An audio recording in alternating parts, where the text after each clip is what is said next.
What's up, guys? This is Listen Up Long Island podcast episode 2. We got a special show just for you.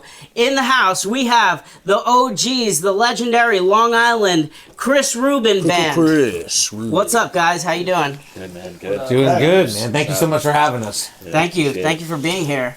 So you guys are Long Island legends. Everybody knows you. Maybe we can start by talking a little bit about your experiences on Long Island as a band. You know, some of the maybe challenges, some of the maybe awesome things that are happening that are uplifting in the music scene.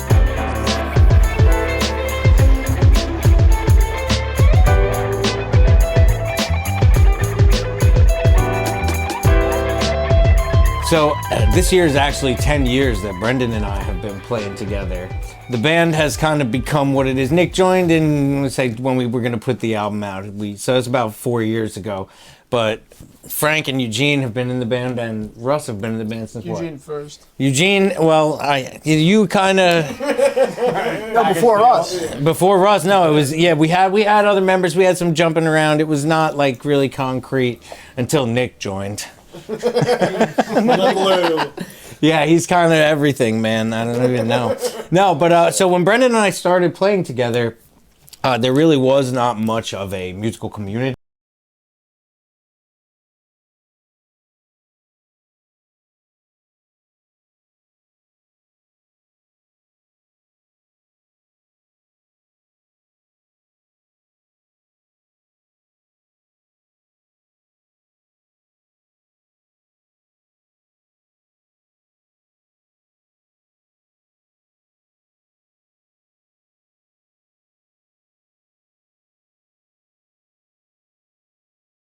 Community. It was O'Brien's. That was like the place. O'Brien's and Quorum, yeah, shout out. O'Brien's Portside, though. Up until like maybe 2014, pretty much all that was going on was like hardcore and pop punk.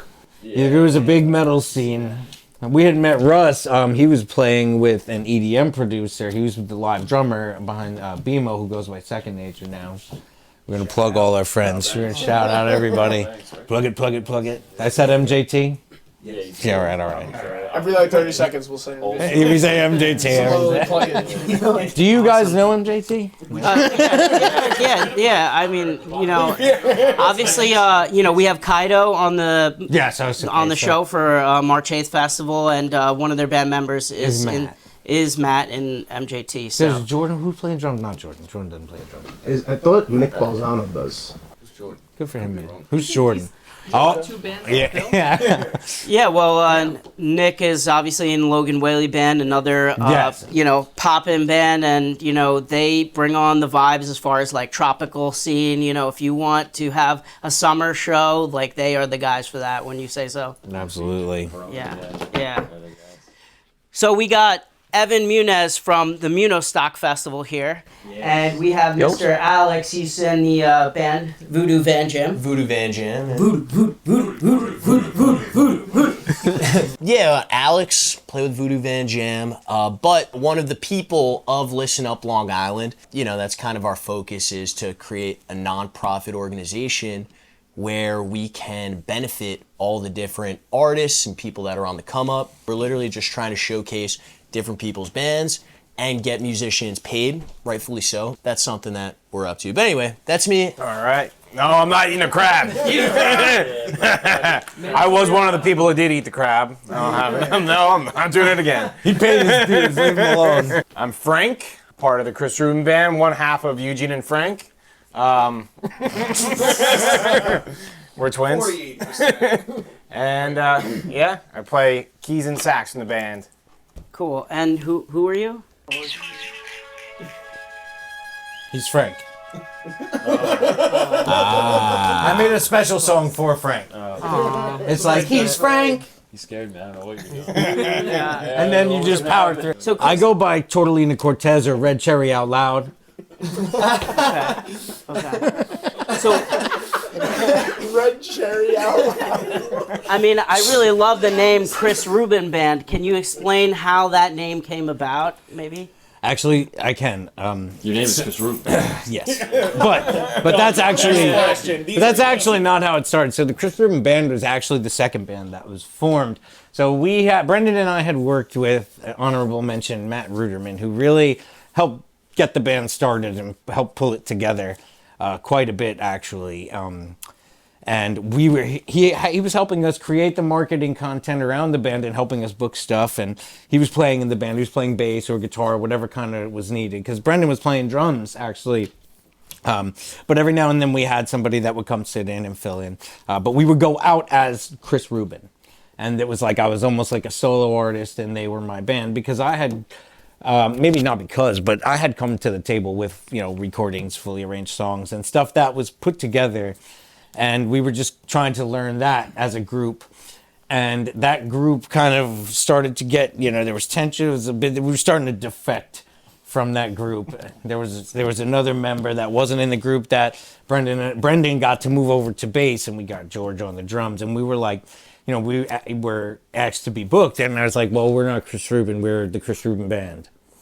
And then, after a little while, that's, it just stuck. And then ever since then, we've all been really desperately trying to change the name of the band.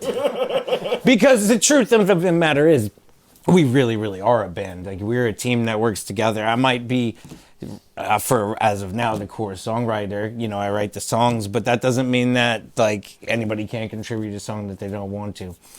It's just called the Chris Ruben Band, so who would want to do that? Passionate amateurs. That was a sick name, but then it was like, I forget what elderly person talked me out of it, but this guy, they were like, you don't want to call yourself, because we worked with this one studio, and the guy was like, you guys are a bunch of passionate amateurs. No, that's not what happened. Me and That's not Russ what were happened? in your car driving, and you were like, yo, he keeps talking mad shit about you guys and saying I should ditch you, and every phone call he says something bad about you guys. This And is then what happened. You answered the phone on speakerphone, and then he was just talking smack about us, and then he called me and him and anybody else passionate amateurs. Right. And you were just like,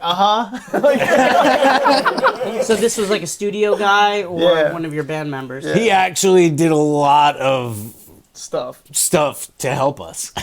We got a lot better after working with Yeah, him because there was a lot there was a lot of internal work that we did after working with him because of some of the stuff he said. because there was certain things that he may have had a point, give him that and then there was other things that we didn't connect because there was a lot to do with it that we had a certain level of experience that wasn't very much, and we had to get some, and this guy tried to steer us in a direction that we knew that we didn't really want to go, but we couldn't, from an educated standpoint, say like, this is what needs to be done. He's like, you guys, let me tell you something. You guys, you fucking suck. I'm here to help you. This is why you got to keep giving me money. Or like We needed to change how we wrote everything. Like, we had no defined parts. The way this guy went about it. It was like the Flimsy Hendrix experience. Yeah. Like, I would play a bass line that I've been playing with Chris 4 years at that point before we went to record it. So it's like his bass line that I've been playing that I obviously like it because I've been playing it for however many years at that point. And he was just like, dude, that's a horrible bass line. Like, you can't do that. You know, and like not like, yo, if you really like it, like, I'm just suggesting that you change it. Like, no, you can't do that. Like, and honestly, like, He from called a it musical... Did he say horrible? Yeah, some of them. He said it's horrible. Looking He back, said do you think things he that was were right? not nice. Or he would say like how, like, try to break it down to me how it doesn't go with something.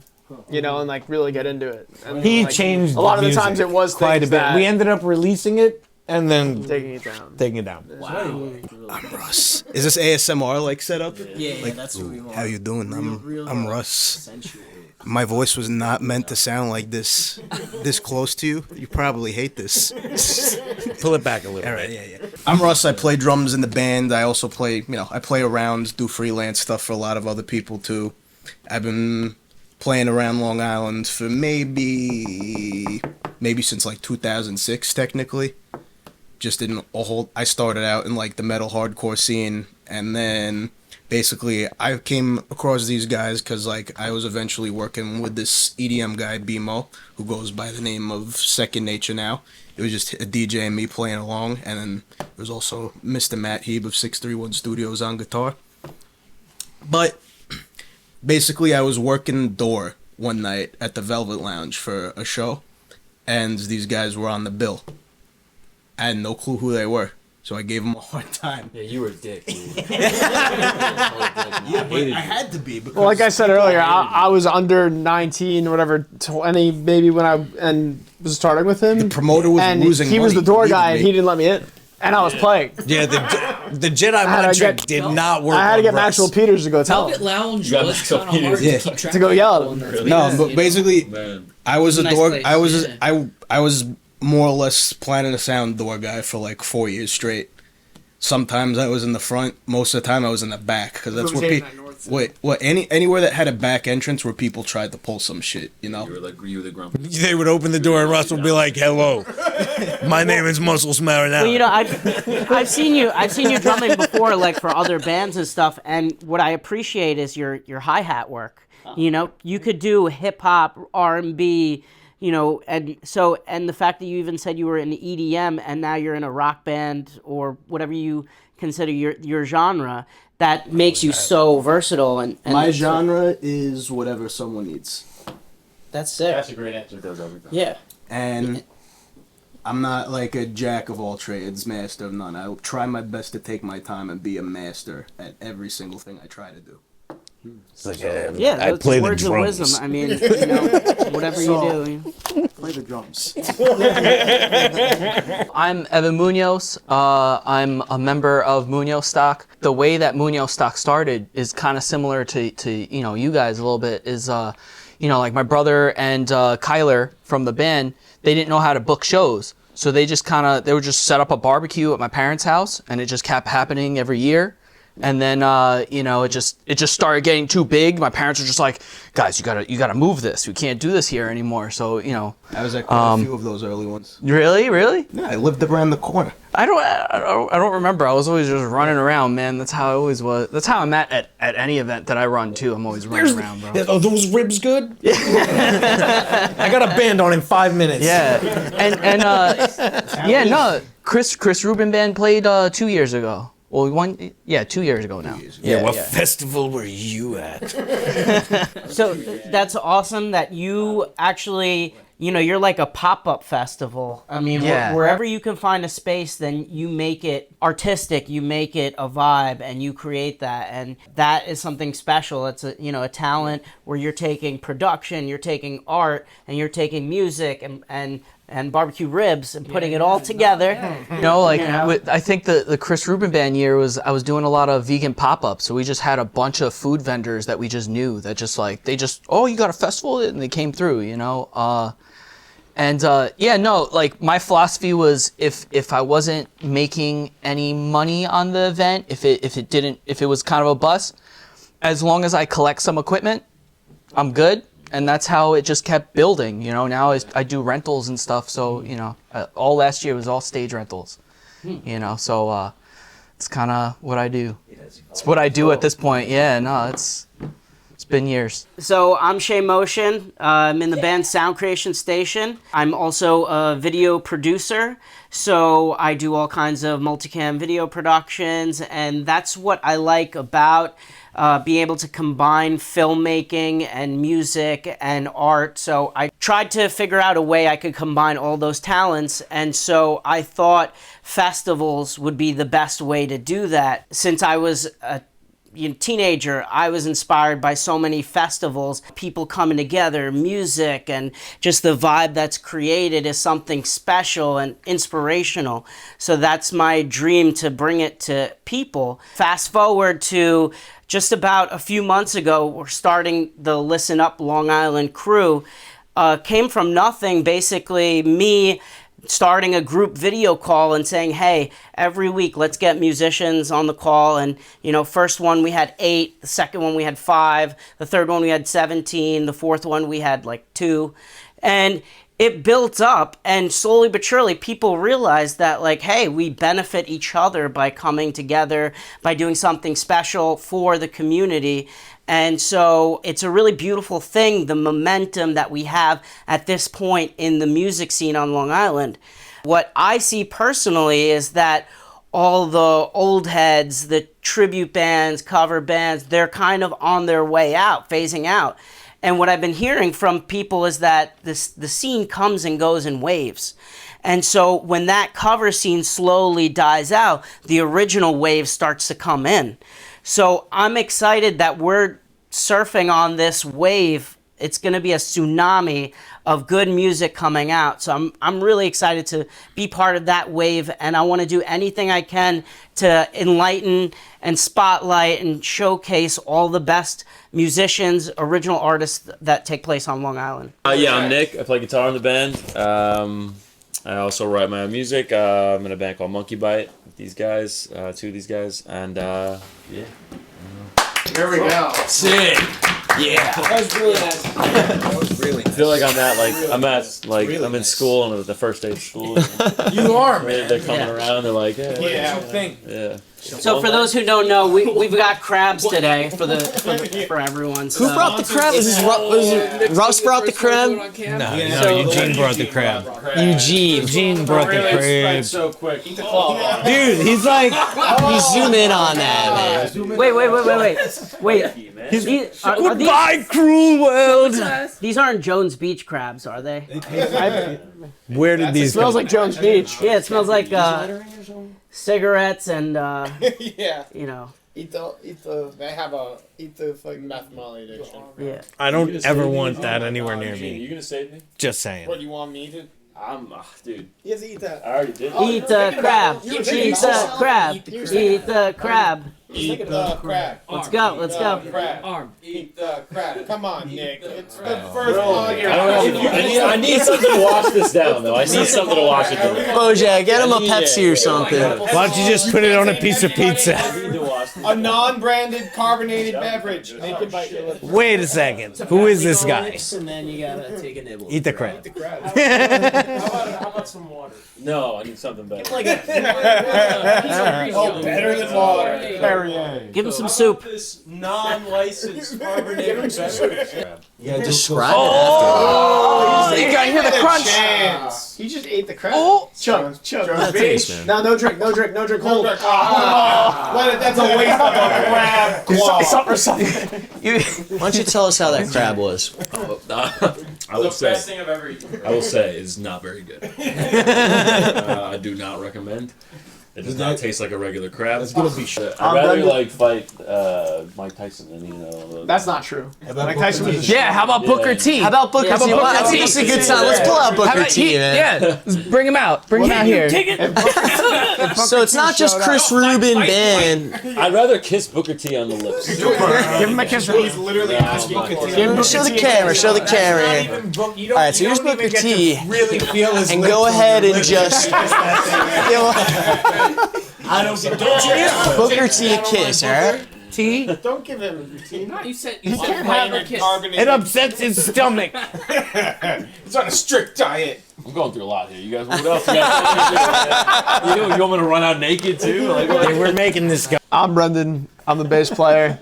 I've been playing with Chris for 10 years now. Done a lot of stuff with him. A lot of crazy stuff and a lot of fun stuff. Alright, so who are you, bud? All right, I'm Eugene. Oh.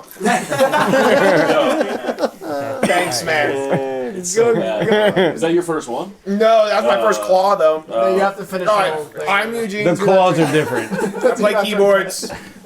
I brought the crabs, Eugene Krabs. as I'm known to. Yeah, Eugene Krabs. regretful cow. decision on my part. Yeah, I'm just I play keyboards. I'm a goofy little guy. Can you hand me that bag? Tell them about your experience with strings. The camera guy needs a crab. Give a big shout out to Bojack on the camera, and we got Lex in the house. So like, we were playing a wedding actually for a friend. So So long story short, we covered James Brown for one of the Night of the Living cover bands like a couple years ago. It was at 89 North. Yep. And I was James Brown. We had Can you beat that? David Godfrey, Matt Godfrey, and Mike O'Donnell. David played sax, Matt was on keys, Mike O'Donnell was the guitar. And then I was bass, Russ was drums, Chris was, because they were in Ithaca, so they James couldn't Brown. play their stuff. We got 2 weddings from that. So yeah, we played this, and we took a Facebook video of it, and we did it, and then two people asked. Well, the first wedding was because of that. The second wedding was because the people who got married met at our show, but also knew that we had done a wedding. We aspire a lot. You understand We're me? getting branded a wedding band. Yeah, we were scared. You guys backed out of it. No, we did it. Down on weddings. We only did 2. It was both of them. We do friends' weddings. He said he would come to my house in the middle of the night and shave my dogs if I ever took another wedding. And there's short-haired dogs, and in the winter it's not acceptable. They get very cold. For me, It's brutal, so we couldn't. Because the room we make them sleep in. When you take some time to focus on covers instead of being an original, work on original music, then your whole set becomes covers eventually. we played our original songs at these weddings.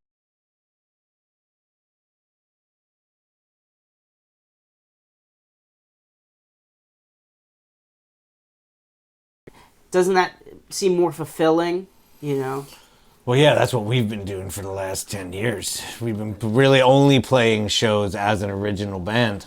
We really never... We put some covers in our set, but we've exclusively not taken any gigs as a cover band at all. It's only been strictly the original music, and if we cover a song, it's because we like it. And for that, it has been difficult to get opportunities, and really get ourselves out there because... we're working with very limited budget, just each other. Some of us are kind of dumb. I mean, hey, I'm not going to name names, but it happens. So- but we love each other and we stay together, and that's what makes us special.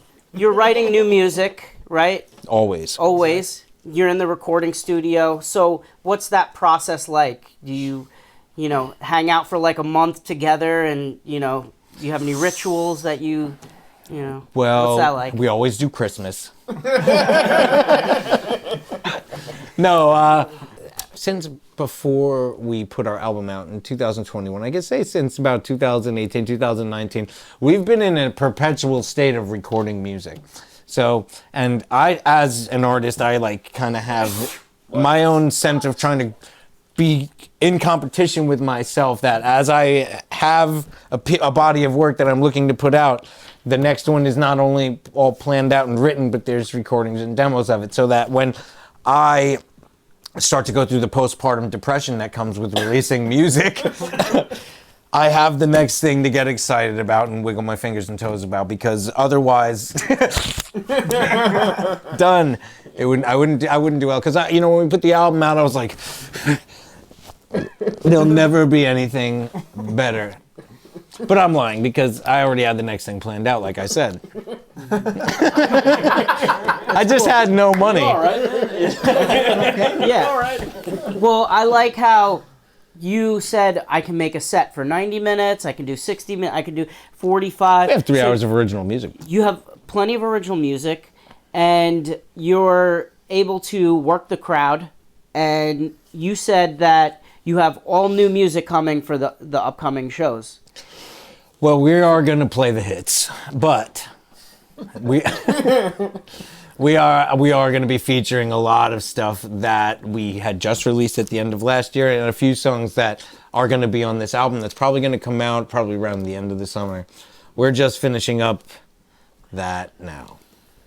So, But you're going to play it March 8th. The whole thing? Some of it? Oh yeah, absolutely. Yeah, no, Heard it yeah. here first, folks. Yeah, we're going to be playing New it. and upcoming Chris Ruben Band music March 8th. Oh yeah, no. Otherwise, you're going to have to wait till the summer. Some of it's been Yeah. To answer your question though in a little more detail, more so what goes on as far as the writing process. I'm not sure if were you asking about specifically the writing process? Tell us about it. Yeah. Nah, it's basically Chris will write a demo and he'll send it to us, and then if we all like it, we get to work on it, and if we don't all like it, we talk about it and then talk shit about it. It becomes In a group chat without Chris. The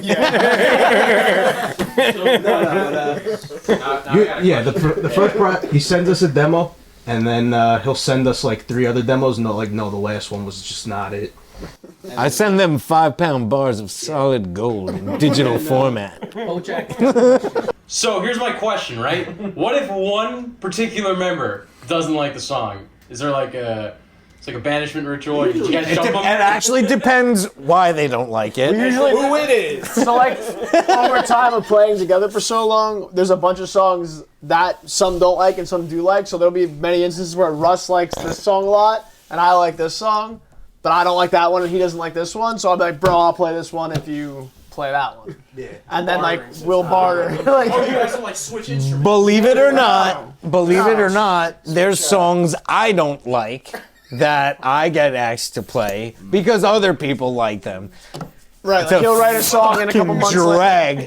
drag, but I do it because There's songs I that love made the it to the people. record that he doesn't Yeah, like. That different. like I was like, that song's dope, and we need to be playing the song because you wrote it and it's dope. And he's like, I don't like it anymore though at all. And like we're playing it anyway. Like I throw tantrums. I do. I call Booker and we talk about it. It's Burger was behind me. so Yeah, he's behind. You better watch out, dude. It's more or less a full demo he sends us with like the guitar done, what he wants the bass to sound like, kind of like loops of what he wants the drums to sort of sound like. And usually what happens after that is me and Brendan and occasionally Nick will get together and like sort of figure out like what we actually want to play. what we actually want to play and try to get it like to sound similar to the demo but like in our own style. It becomes a band project, and then we bum rush Frank and Eugene with fully produced recordings that they have to dazzle us with their marvelous magic. So how does that parlay into Monkey Bite? Is that like more so your project? Yeah, it's kind of like the same concept. Like it's pretty much That's the the same Nick concept. Marino I'm, band. I'm the Nick Marino yeah. holds Yeah. the I'm monkey writing bite. Nick definitely Yeah. facilitates a lot more though. Like a lot of the bass and a lot of the parts that we play, Nick is there. Like no, it's like. Like, it's like, Nick knows what he wants till he gets it, and then it changes. I don't want you had your phone up to Joe at one point, and you were going, "Oom, dum, da, dum, dum, da, dum." That was yesterday. I thought practice went really well yesterday. Well, I just happened to be at Industry in Huntington recently, and I got to see both of you perform together. I think it was just you and you, right? Yeah, that was Where's we were that Monkey doing. Bite? That was a Monkey Bite. That was we were playing some Strokes songs. For, Yeah, strictly Stroke covers. Shannon KT's birthday show. I mean, she's awesome. she's great, Industry is a great spot. Yeah, That was where we had our we first do it, sold out we've done it show. like twice now. Industry. Yeah. Industry, yeah, it was before they built the stage, so there's a little more room for people. I mean, By sold out we mean like it was our show.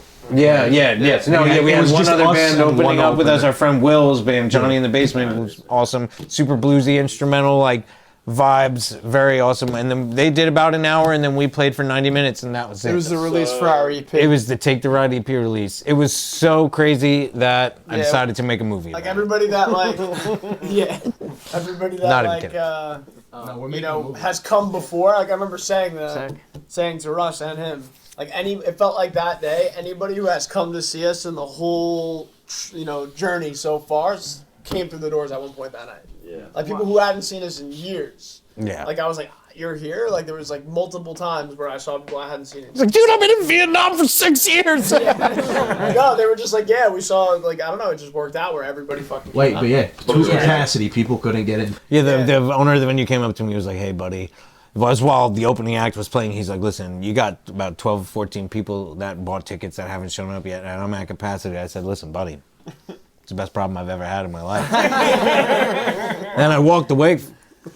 He's like, well, then I'm going to let your other people in. I was like, you're the man. This is your spot. You're the boss. well, there's something that in the air at Industry. I would say that every time you go, you run into, your friends, people you consider family, and it has a very welcome home kind of vibe when you say so. Dusty artwork and mezcal. No, I love it. It's beautiful. I love it there. I've been going there since I've watched that place grow from when they first started allowing music in there. I play with my friend Andrea in Empathology. Are you familiar with course, Empathology? yeah. So when that project got started, I was at more than half of them, and over the years I've just become kind of a part of it now. We work together on planning it and creating the content around it and doing stuff like that, which that's another thing that is very awesome, that I'm excited about, that I'm a part of. But industry really evolved, and what it is now, you know, that's like for me, and I'll be honest, and I don't know, I think that the stage was, you know, I just liked to feel people's spit hitting my face.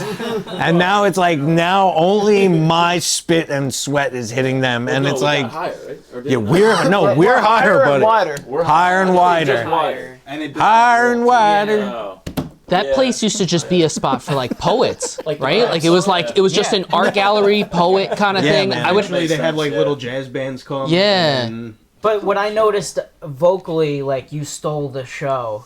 I mean, but you have a way of engaging with the audience, and even though you're having mic issues, the mic stand kept like falling apart. But you worked that in, and people are watching. They enjoy like little things like that on stage. You're a human, and Yeah, I mean, I never was a good public speaker, so I just kind of, I don't know. You're doing so good right now. Yeah.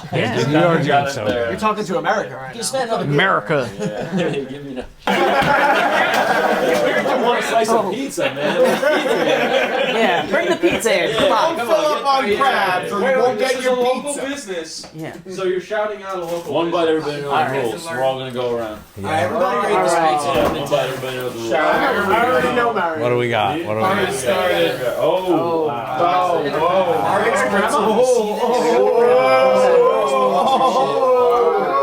Russ is just gonna watch. All right. Podcast. So a lot of bands come and go, as you know, on the scene. You know, people come together, they release like one song, then they disappear, you never hear about them again.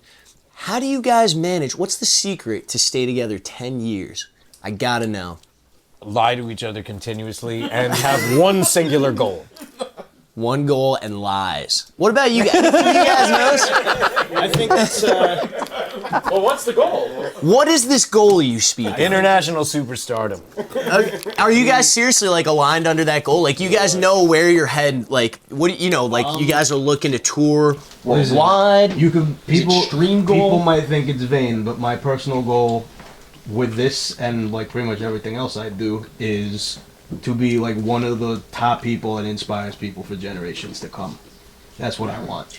This pizza is fantastic. And you're not gonna get there.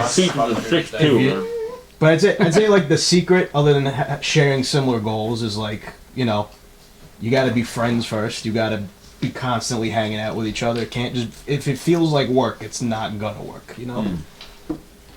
You know, I think a big thing Yeah, for I us love was that. taking our time with things and making sure that we saw the projects through.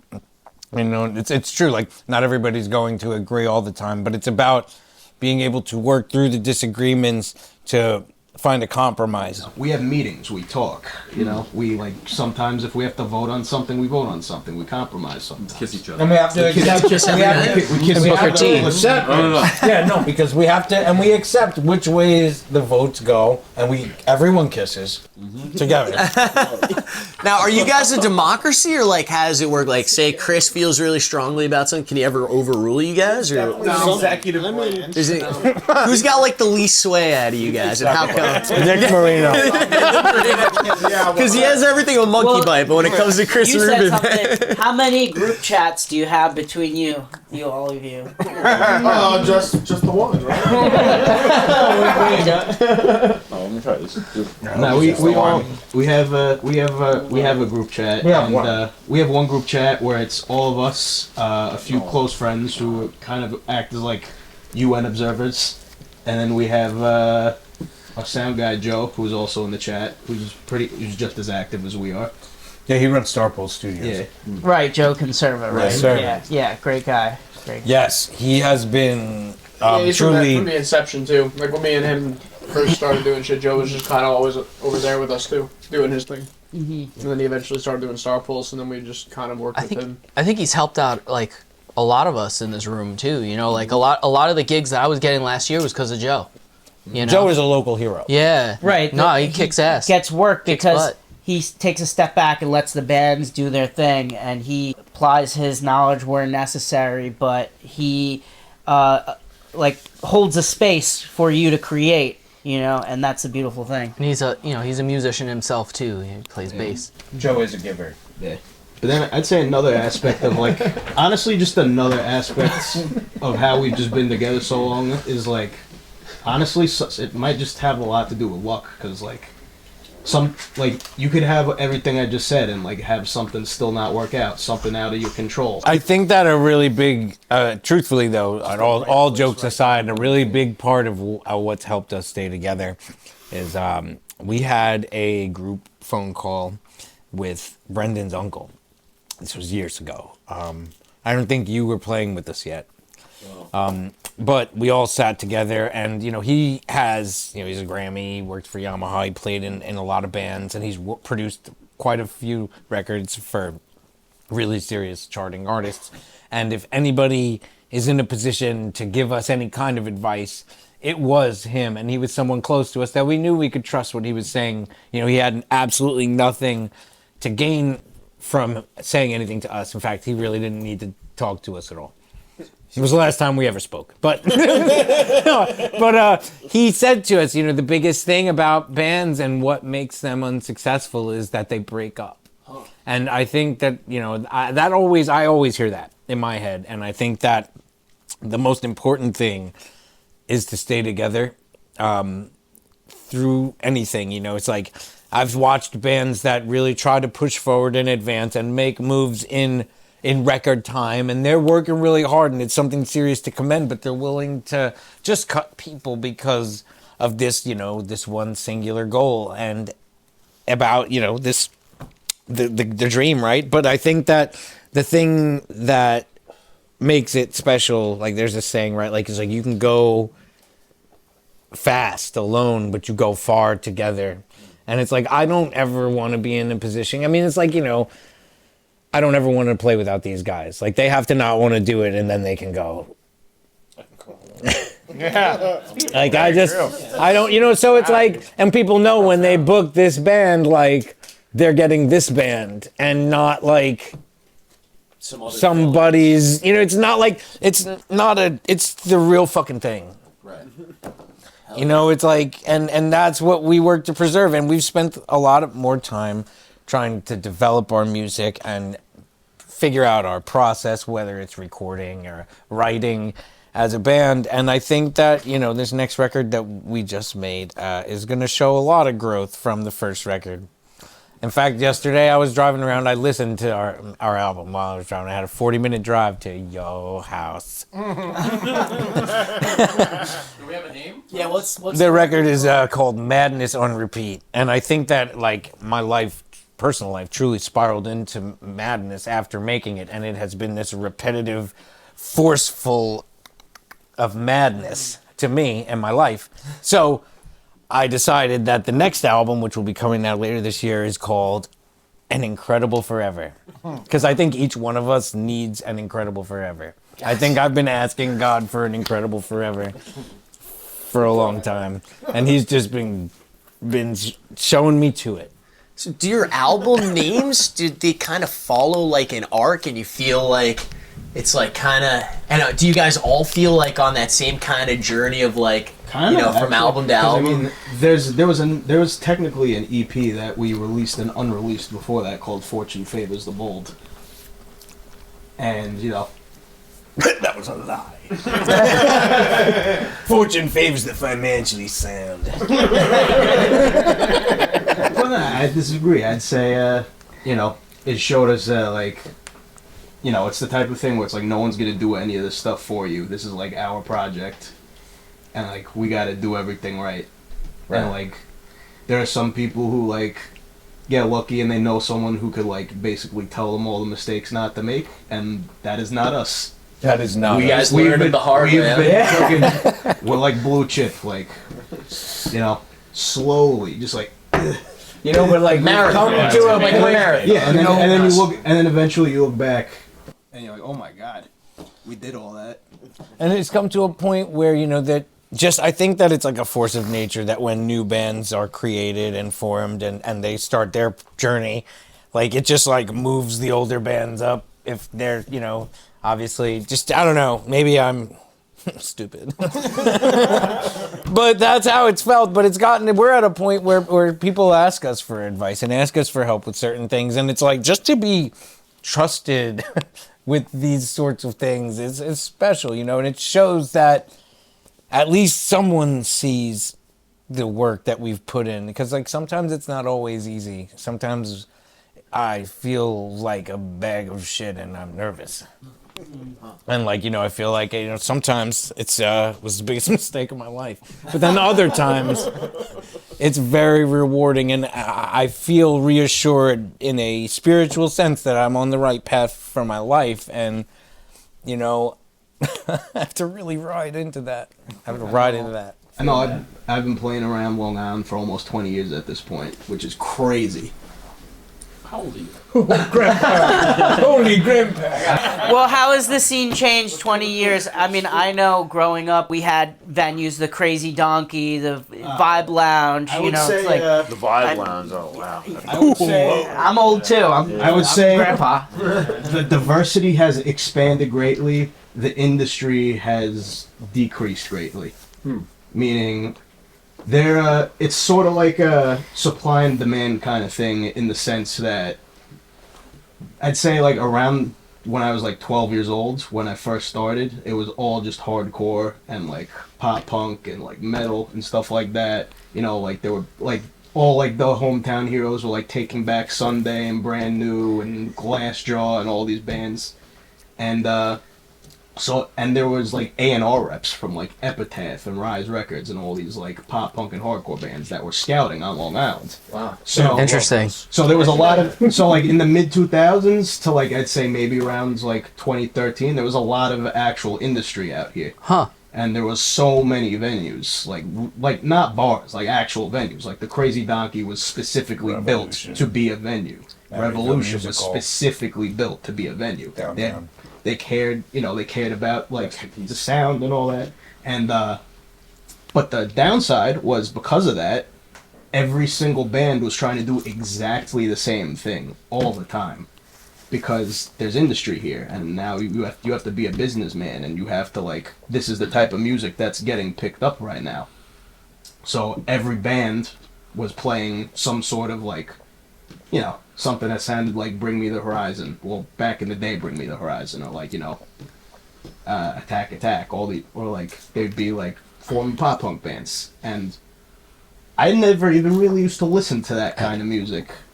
I started playing it just because if I wanted to play music, that's what I had to play. So like I learned as I went how to play like heavy music. As it started to like sort of like shift and become even more mainstream, and like the bigger labels started picking those bands up from those smaller labels, like you had a lot of people who like have no industry out here, so there's no industry out here anymore, and then a lot of the venues start closing down. But the plus of that is more people are willing to like do what they actually want to do, and more people are willing to like be a full artist rather than try to be. Sounds like we should be a pop punk band. Creative. So I would say like around the time I met all of these guys is when that shift happened. And you know, most of the industry today is in New York City.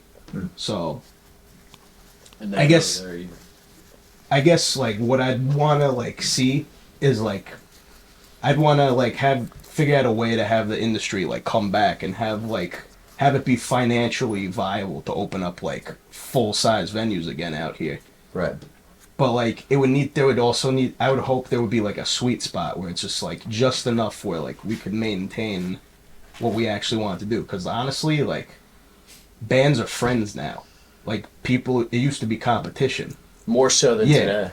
And then there used to be all these like predatory like bookers and like people who were Pay to play. Like all these like pyramid scheme style shows where you had to like sell a bunch of tickets, and then you know, people used to get mad at me because I would always talk out against that stuff. And like everyone's like, no, How do you expect us to make it? they're like, it used to be all there was. So there used to be, it was just everyone trying to do the same thing. People are like crazy worried about like the image. Like image is always important, but it was to a level where it was like the music was coming second sometimes. Right.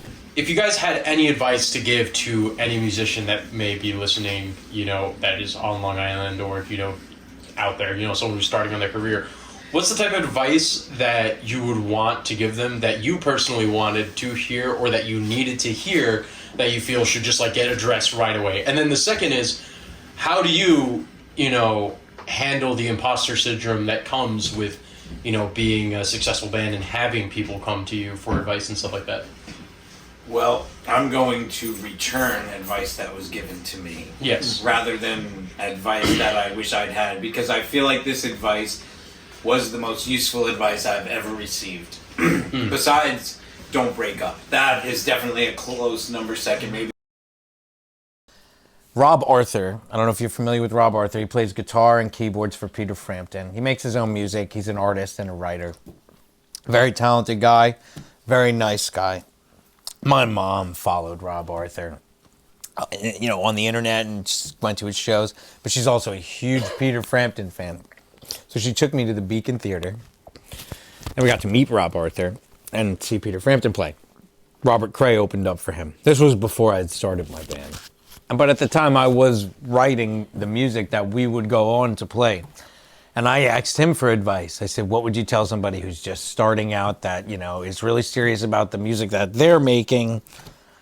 He's like, you have to learn the business. You need to legitimately learn how the business works and not sit around and talk to your friends about what you think happens, because this is the shit that people do that throw them way off course because they're not aligned with what's actually going to. And that doesn't mean making music that sounds like what's being out there. It's just about understanding and knowing the general practices and the way that the music industry works and how the money is made. And that advice, after years of really working on it, forming the band and putting it together, that advice has forced us into the situation where, we should just do it ourselves, because going and trying to play with other acts is not ever going to lead us to a situation where we're playing our music unless we get even luckier. So the best bet is to work and put the most priority on developing your music and your craft, learn how the business works, and always put your best foot forward. You're going to make 1,000 mistakes before you get something right. You have to, they say the master has failed more times than the beginner has even tried. And it's like, there's so much learning curves that comes with that failure. Nobody is just instantly successful overnight without an extreme amount of work. If not from them, from a group or other people. It's just, there's no real in between. So to answer your question, learn the business and put the music first. Because that's what we did, and it's working out real great for us. Great. And then your second question, dealing with imposter syndrome. I feel like there's a certain level of success that comes from just people recognizing the work you do. And it doesn't have to be that you make a certain amount of money from your music, but it's like I work on it I have to do it. If I don't make music or I'm not working on something, I become very, very depressed and I become in a very dark state. It's very, I become purposeless. And it's I don't just make music, I do a lot of other things with my life that, wouldn't be necessarily deemed unproductive, if you took music out of the equation, but it's I have to do it or I will want to die. It's something that gives me so much life and brings me so much joy. And over the years, I started out just working alone, I do play a little drums. I play enough of the instruments I need to put little bits of my songs together, put the songs together. But it's it's a lot more fun when you work with a team, and I feel like the music itself goes so much farther with everybody's perspective on it. Everybody does have a say. It does not come down to what I say, unless I really, really don't like it. No, I get outvoted, and I have to deal with it, and it's hard, But I think that will maybe help somebody else someday. Quiet. No, not good. As far as a band, it's like any other relationship, making things work with people, but it's also like running a business.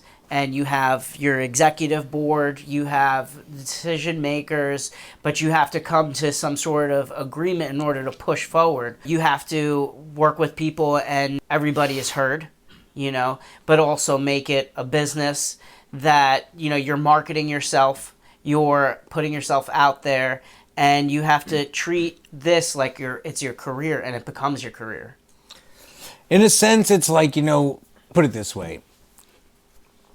I can probably tell you hundreds of times that whether it's been us in the beginning or other friends of mine when I would play together as teenagers, you would like sit and talk about like what would happen like when you get that record deal. Like, you don't even fucking know what a record deal is. You don't even know, at that point, it's like, you're theorizing stuff. And so what he tried to say was don't be like swayed in that kind of thinking. Learn what a record, like you can go online and learn what a record deal is, how to actually book a show. You could Google, hey Google, how do I book a show? And like it'll tell you. And like for real, like or like write your song too. So but the point is like to actually understand like what the people that are making it, or even on the level where it's like, you have bands that are able to work within a regional market and tour and go to like, some of these cities 2 times a year and book a theater that holds 1,000 people and they bring, 500-700 people. Like that's career money actually. If you're doing that stuff like half the year, like, you can, if you're operating it independently, if you have to be like, call someone and say, hey daddy, I don't know what to do. Can you help my band? And then they'll be like, yeah, sure son, I'll help your band. And then, they book the band makes 50 grand on the ticket take, but this guy's taking 40. And then you got 5 guys that got to split 10 grand. That's why it's so important to learn the business, do it yourself, implement team members for things like, that's the thing is like we have our buddy Mark and just like Joe, it's like these guys, Joe actually, with the exception of Joe has picked up the bass and stepped on stage and played with us and sat in for a second. So, but like Mark, they're like silent members of the band. Like Mark he does all of he does so much of our graphics, our videos, like a lot. Mark but he's a member of the band. And it's like, if he says something that is about, like the way he sees something.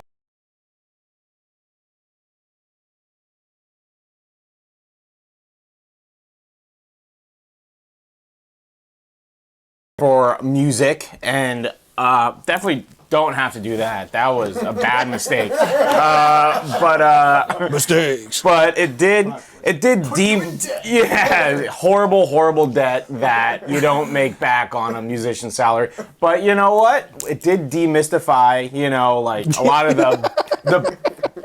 the mistakes. No, the business. We know the music industry, because we actually got to talk to, people in the industry and actually put us in some of those studios in front of those people where you can just like one simple conversation like clears everything up and it gives you like an idea. I don't know if it was worth, a 4-year private school degree for that, but it did help. And then we were able to bring that to the band. And, now since we graduated, I guess we've kind of made our way into this, I guess, the groove of these 4 will, they'll record a song, and now me and Eugene will produce the rest. Put the garlic and pepper on it. Yeah, spice it up. Yeah, exactly. And we've been like kind of doing that since, they came up and recorded with us first in college. So, advice. Jesus Christ. Don't do it. Go to college. Just find your groove. Just got to find your groove somehow. You don't need to go to college for it, but like do your best to like have your conversations with, studio engineers, entertainment lawyers. One way or another, you're going to spend a lot of money. Well, whatever you do, just try to talk to people actually in the industry and, I actually have some advice. I remember something that was repeated often at the music college. The mantra was, just be a good hang. That's it, right? That's similar, what they. It's similar to what I say. Yeah, pretty like just be personable. just be fun to hang out with Don't and suck. hang around. Don't suck. Yeah. Be good at what you do and be a friend. Make sure you smell all right. Like Yeah, exactly. the basics, dog. You'll yeah, be all right. Yeah, exactly. It doesn't matter if you're the best at your craft in the world. If you're a bad person, no one's gonna want. Exactly. You gotta wash your ass. You can.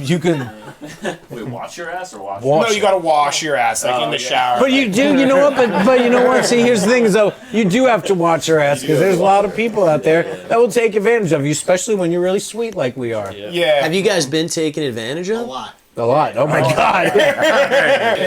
Can we hear a cautionary tale, man, for the kids, for the aspiring kids? This is something that I think is a cautionary tale for young bands that are looking for somebody to produce and help them find their sound. You know, after the experience, after we left we told you we had put a record out and then we took it away. So our first gut reaction was to make more music, go record some more because we wanted to make something better. We wanted to put out music. We felt like having something out for somebody to refer to, for someone to look up would be in our best interest because, you know, when I turned 24, I mean, when I was 23, I used to look like Justin Bieber. But then when I turned 24, I stopped looking like Justin Bieber. And I realized that we couldn't do the Justin Bieber thing anymore. I felt like genuinely, I felt like we were reliant on the quality of the music. You know, that was gonna be what like helped us gain better opportunities, you know, was to show that this is the work that we're doing because, you know, that's what felt right. And so after we had left the studio, which I can assure you, we gained a lot of footing as a band. We did a lot of internal work and we entered another situation where this was a studio that was very expensive to work at. And this was like the same issue but worse, where, you know, you had somebody that was jumping down our throat and being a jerk to us. So the initial thing with this guy was very, very kind, very, very nice. And because of my level of inexperience, I didn't realize that this guy was just like, yeah, $1,000 a day? Whatever you want, Chief. You're the boss. Matter of fact, let's take an hour for lunch. I would like a garbanzo bean salad. You mind getting this one, champ? He was so nice, so I didn't mind getting all of his salads. And, you know, but it was a situation where, like, this guy was almost dragging his feet, and he wasn't, and it was very expensive, you know, like, I don't think we were paying, I think we paid something like, you know, we did 6 songs at the first studio, and it cost us something like $8,500. Oh, jeez. And then we went to this studio, and it was $1,000 a day. So, I mean, after 5 days, without any real, like, structure or guidance, it was like, you know, this guy was like, take all the time you want, buddy. You know? And I think that that's something that, like, I didn't realize at first. I was like, oh, this guy gets it. You know, he wants to help us make our sound. You know, they got Grammys hanging up in their bathroom where people take poos. I think the moral of the story is you just don't, if you're not ready for those, like, expensive, luxurious studios, you know, you don't need to record there. Especially in this day and age, you know, there's so many more worthwhile things you could do. You can, at this point, you can even record at your own. I think that's, you don't have to go to a big studio in order to learn. But I wanted to work in a place that had like a well-oiled machine, a process, someone that could help us, help guide us, help teach us. But it was like, that also took a lot of work just to find that person. And you have to, like I said, you're going to spend a lot of money. Because to me, it was like, I wanted to... Westfall. And then I knew that exact place the whole time. He was insisting on looking at other places. Westfall? Yeah. Yep. And you know said what? it for a while, Yeah, I was trying to get him. He's a good dude.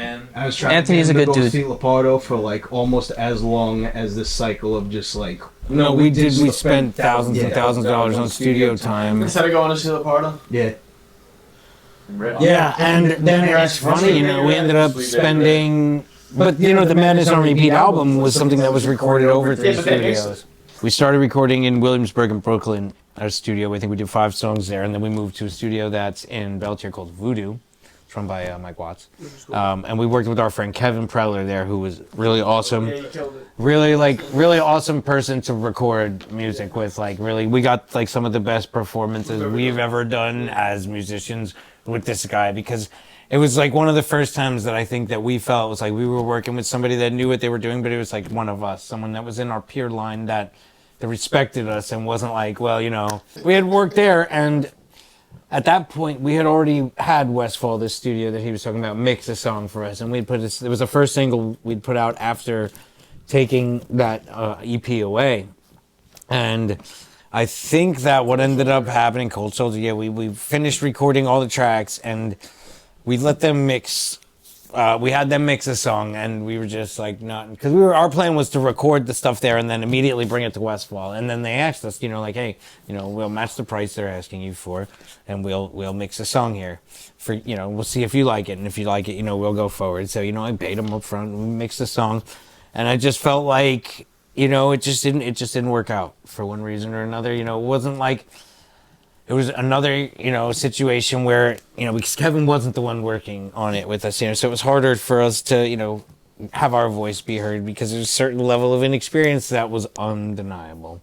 That, warrants, like, someone to say, like, I guess I wouldn't know. And, like, maybe if I continue to do this in, like, 20 years, get to whatever point I'm at, maybe I'll feel like I have the authority to be like, actually, you're stupid. I've done all the hard work. But like, I just, I didn't get that feeling. And then we went back with all the tracks to Westfall, and it's one album we actually finished recording a few things there. But mostly between the two studios, and then mixed at the third studio. And truly, I think that speaks to the talent of Ray and Anthony over at Westfall, because they took all these songs that were recorded in all different places and made one album that sounded right together. And it's been very difficult to leave, because we did our EP Take the Ride there, so there's another 4 songs. We did the entire project there, and now we just did, between November of 2022 and finishing up now, everything's almost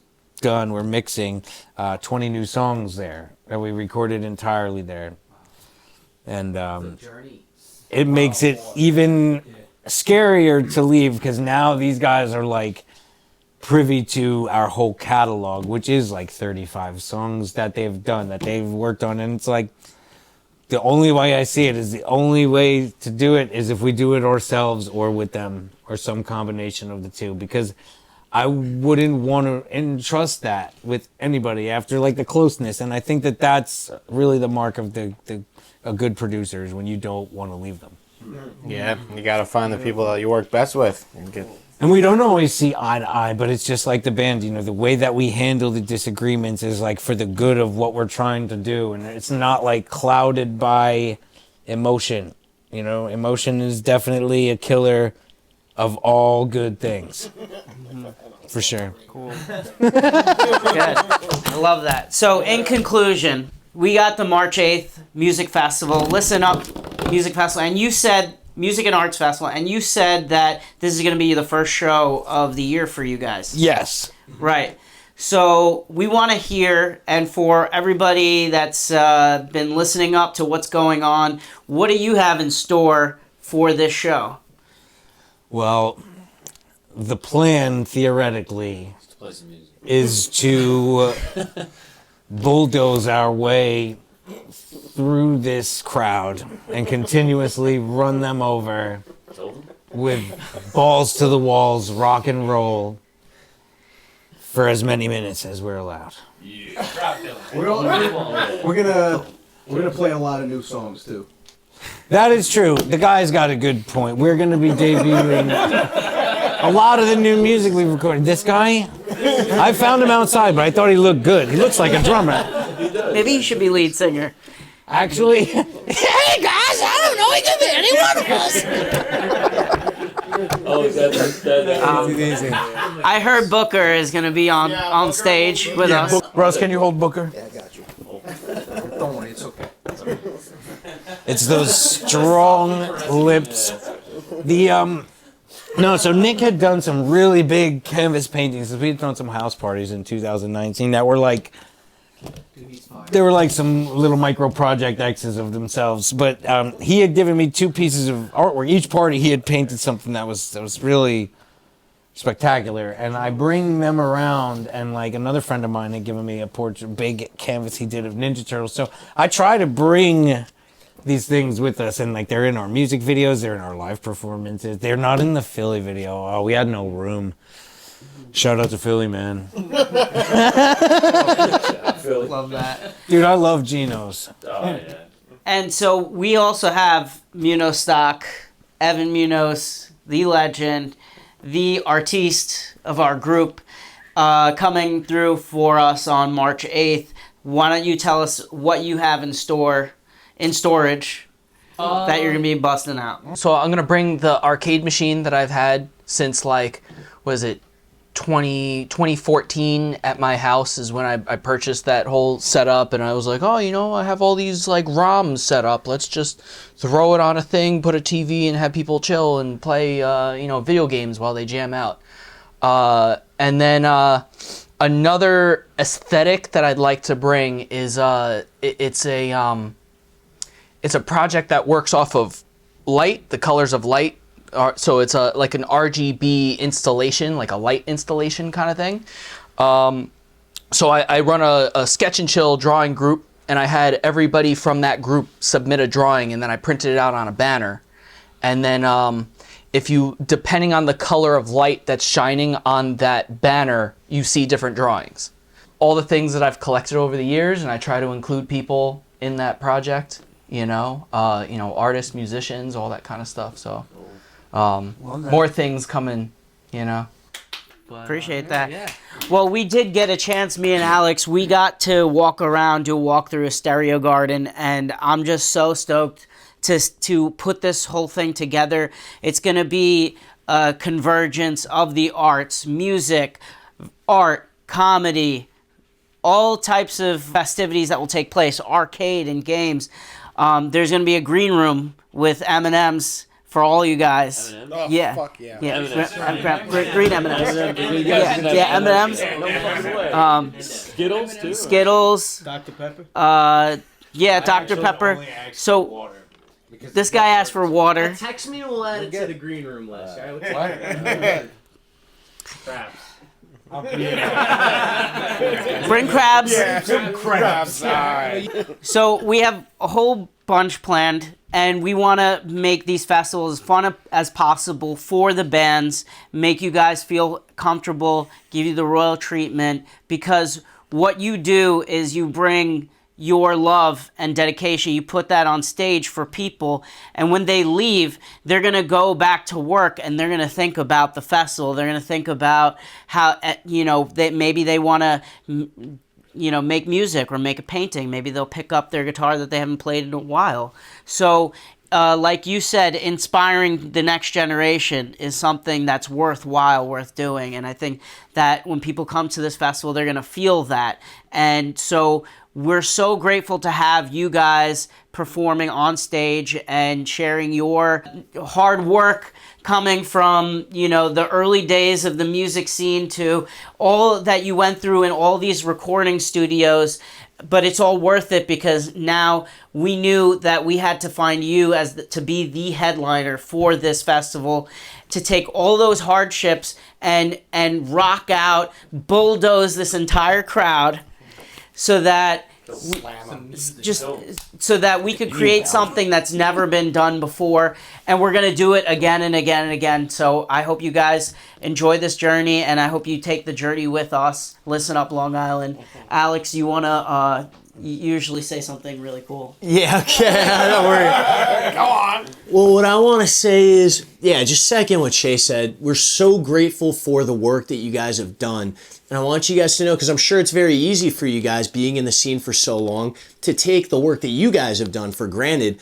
And you guys are truly a beacon of Long Island. Like, when you guys have been in the scene for this long and everything that you guys have accrued, you guys created the path that was less traveled. You know what I mean? You guys have dug that, and that serves as like a roadmap to up and coming musicians. Even my band, we've been around for a year, and like the wisdom that I gained from you guys as a result of the work, the sweat, the tears that I know goes into being the band, I just want to say from the bottom of my heart, thank you guys for the work that you've done. Thank you guys for coming out tonight. And one last thing we'll end it on. In one word, what is the emotion that comes to your mind when you hear March 8th Festival Stereo Garden? So one word, just one word each. We're going to go around.